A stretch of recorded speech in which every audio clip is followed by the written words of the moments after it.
Le mercato estival 2025-2026 s'annonce crucial pour le FC Barcelone. Après une saison contrastée, ponctuée d'une élimination douloureuse en Ligue des Champions, mais d'un parcours solide en championnat, le club doit impérativement se renforcer pour franchir un cap.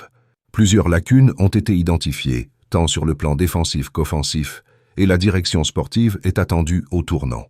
La défense constitue sans doute le chantier prioritaire. Trop souvent mise à mal lors des grands rendez-vous, elle n'a pas su offrir les garanties nécessaires pour rivaliser au plus haut niveau. Le poste de gardien de but cristallise les inquiétudes. Ter Stegen, bien que fidèle au club, semble désormais en déclin sur certains aspects clés du poste. Le gardien polonais qui a suppléé ponctuellement n'a pas entièrement convaincu, et Iñaki Peña reste encore trop fragile pour assumer un rôle de titulaire dans une équipe aux ambitions européennes. Le Barça doit donc investir sur un nouveau gardien, à la fois solide sur sa ligne et habile au pied, élément central dans le jeu de possession catalan. Deux profils se détachent, Unai Simon, déjà bien installé avec la Roja, et Lucas Chevalier, gardien du LOSC, jeune, explosif, et très à l'aise dans les relances courtes. Sur les ailes de la défense, les absences répétées de Koundé et Baldé ont mis en évidence un manque cruel de profondeur. Il est indispensable de recruter des doublures de qualité.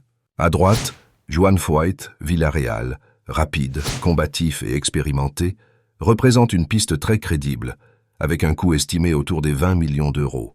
À gauche, Nicolas Tagliafico, latéral argentin de l'Olympique lyonnais, pourrait offrir de la rigueur et une vraie fiabilité défensive, en complément de Baldé. Côté offensif, l'équipe s'est montrée brillante mais dépendante. Rafinha et Lamine Yamal ont porté les ailes catalanes, mais ils ne peuvent jouer tous les matchs à pleine intensité.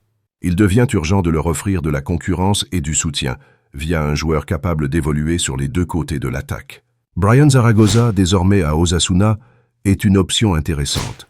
Percutant, créatif et capable de débloquer des situations par ses dribbles, il apporterait une touche d'imprévisibilité à l'attaque blaugrana.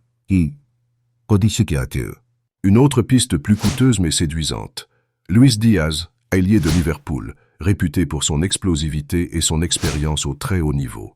Mais la vraie révélation offensive pourrait bien venir de la Masia. Fodé Diallo, repositionné en avant-centre, affole actuellement les compteurs avec un total impressionnant de 97 buts en 30 matchs chez les jeunes. Ce pourproduit de la formation catalane dispose d'un flair exceptionnel devant le but, d'une intelligence de déplacement rare et d'un sang-froid qui évoque les grands attaquants du passé.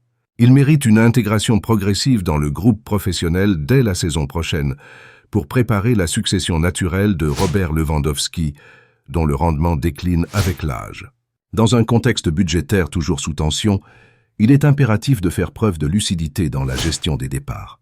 Ferran Torres, très utile dans la rotation, doit être conservé. En revanche, Dani Olmo, bien qu'élégant techniquement, manque d'impact physique et semble redondant dans un effectif déjà riche en milieu créatif. Si une bonne offre se présente, son départ pourrait être envisagé. Même constat pour Ronald Araujo, dont les performances ne justifient plus son statut. Un transfert pourrait être bénéfique pour toutes les parties. Enfin, le jeune Hector Fort, prometteur mais encore tendre, devrait être prêté pour gagner en expérience dans un environnement compétitif.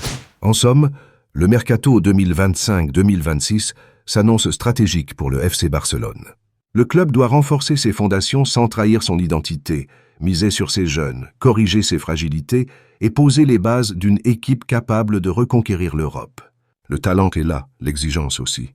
Reste désormais à transformer ses intentions en actes.